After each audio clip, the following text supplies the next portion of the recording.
안녕하십니까. 축구 승무패 교주입니다. 이번 회차는 39회차입니다. 38회차가 오늘 아침에 끝이 났죠. 1등이 2월 됐습니다. 방금 확인해 본 결과 2등 한 분 나오셨고 3등이 20분, 제가 4등을 했는데 한 60만원 조금 더 되는 걸로 확인됩니다.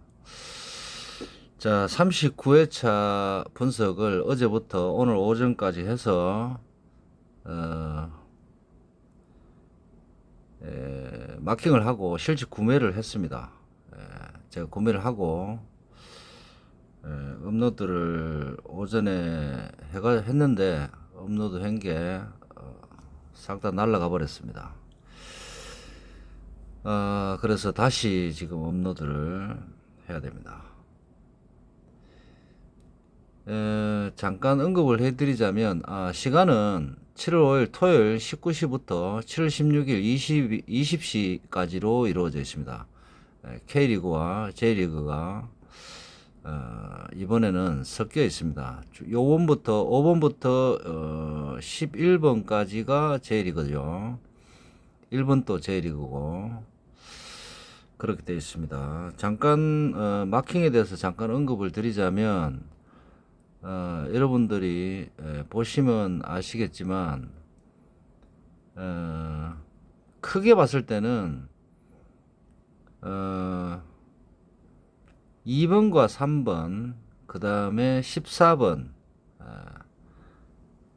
분포도하고 상관없이 지금 팀명만 봤을 때는 지금 분포도도 뭐 조금은 연관이 있습니다. 그렇지만 보시면 여러분들 마킹과 조금 틀릴 수도 있습니다. 그래서 뭐 그런 점에서 제가 잠깐 언급을 드리자면 제 개인적인 분석 방향이기 때문에 여러분들이 참조만 좀 하셨으면 좋겠습니다. 지난 회차도 뭐 업로드를 해놓고 지인들 중에서 한 분이 1번부터 5번까지 무승부를 추천을 드렸더니 마킹을 지금 뭐 하는 거냐 이렇게 말씀하시는데 마킹만 보면 그냥 이렇게 전체적으로 크게 뭐 마킹만 보면 그렇게 말을 할 수도 있습니다.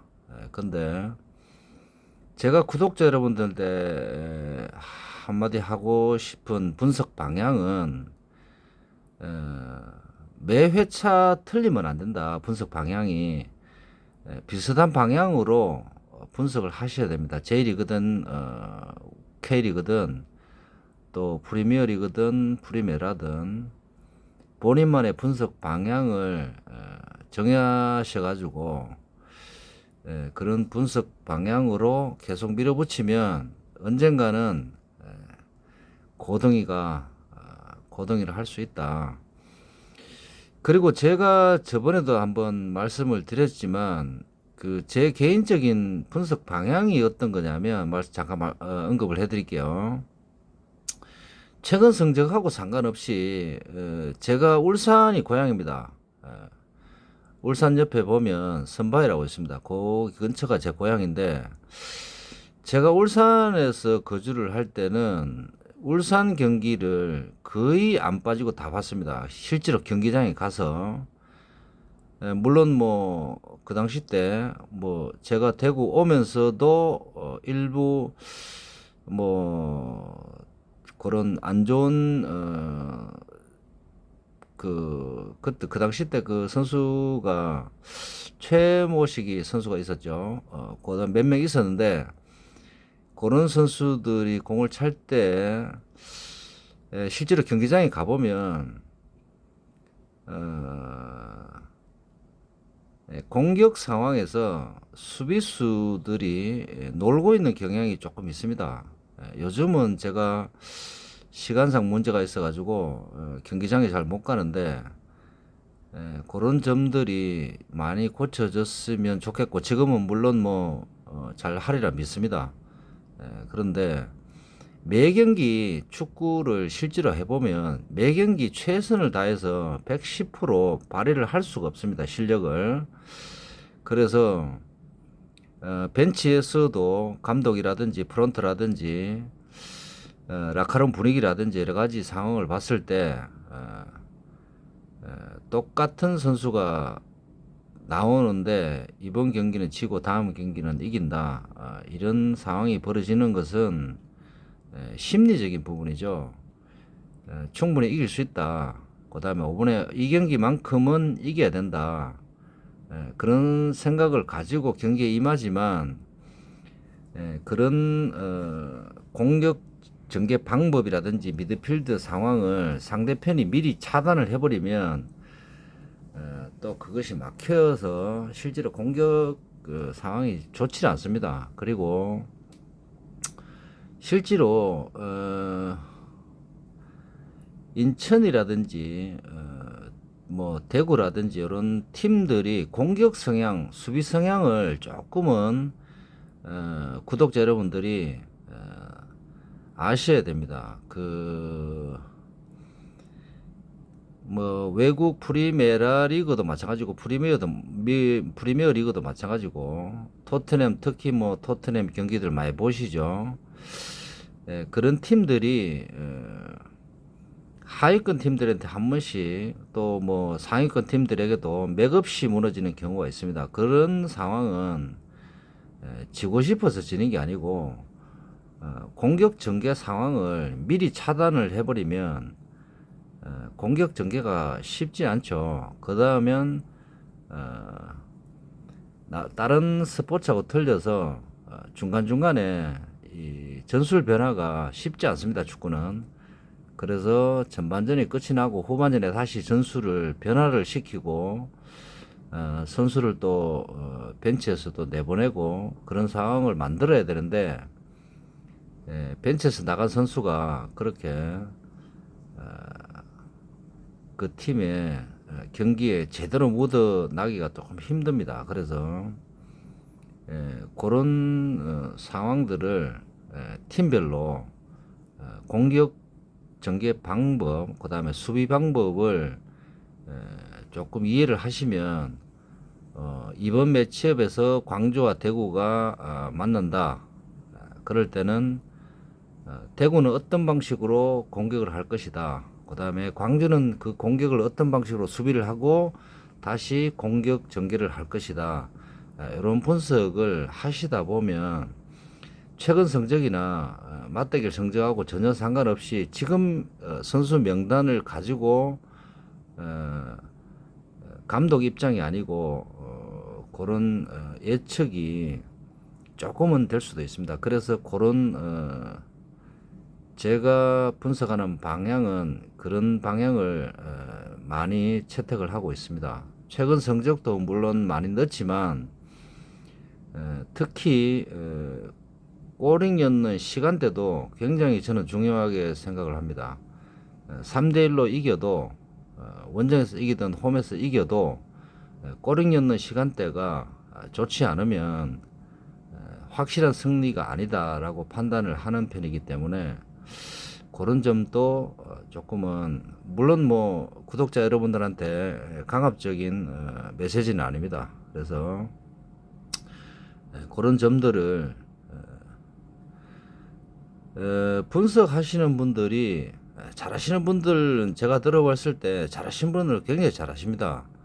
그리고 또 제가 일전에 말씀드렸지만 1번부터 14번까지 투마킹으로 승무무패 이런 식으로 다 맞출 수 있다면 그 사람 또한 대단한 분석을 잘 하시는 분이죠. 실제로 투마킹으로도 경기 결과를 맞추기 힘듭니다. 조금 어렵게 나왔을 경우에. 그렇기 때문에 실제로 단통을 선택을 하실 때는 3포1호라든지 뭐 이런 팀들을 그냥 찍지 마시고 왜 이길 것인가 이기는 정확한 자신만의 그런 방법을 가지고 있어야 됩니다. 자신감 있게 그런 방법을 찾으셔서 단통으로 찍으셔야 된다. 서울 FC가 당연히 이깁니다. 수원 FC한테. 그래서 그런 거는 배당하고 상관없이 그냥 현성 찍으시면 됩니다. 그런 부분들을 왜 이기느냐 정확한 그런 게 그 자신감이 없으면 또 돈 낭비가 되겠죠. 햇물을 뭐 찍으시는 분들도 있고, 또 그냥 일반 홈승을 했을 때 프로토 같은 경우는 1.6 정도밖에 안 줍니다. 그런 대진표는.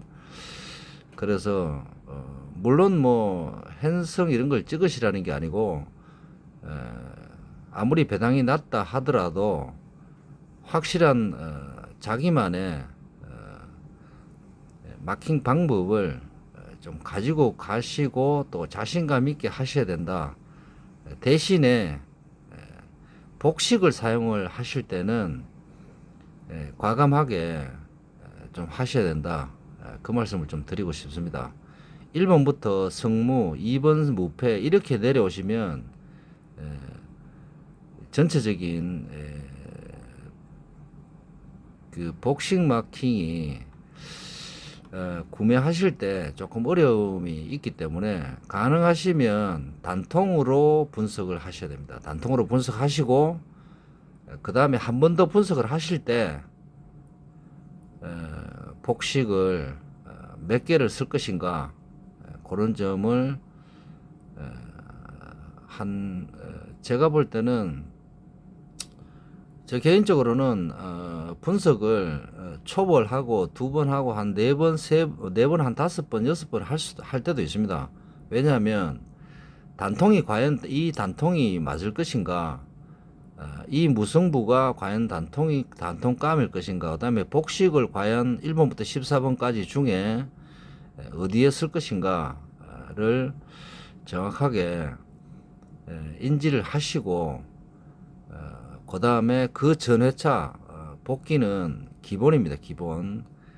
복귀를 안 하시는 분들이 굉장히 많으신데 복귀는 꼭 하셔야 됩니다.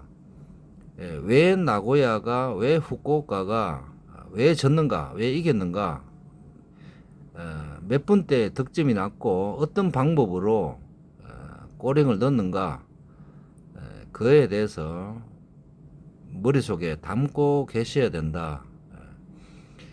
한 가지 말씀드리자면 인천을 깨는 방법은 세트피스입니다. 세트피스가 센 팀은 인천을 깰 수가 있습니다. 그래서 그런 분석을 평소 때 하셔야 됩니다. 평소 때 하셔야 대진표하고 상관없이 상대 팀이 세트피스가 센 팀이면 과감하게 선택을 하셔도 됩니다. 그런 점을 좀 말씀드리고 싶습니다. 자, 39회차 K리그와 J리그로 이어졌습니다. 교주 마킹, 자, 이것으로서 마치겠습니다. 구독자 여러분들 꼭 고등이 하시고 부자 되십시오.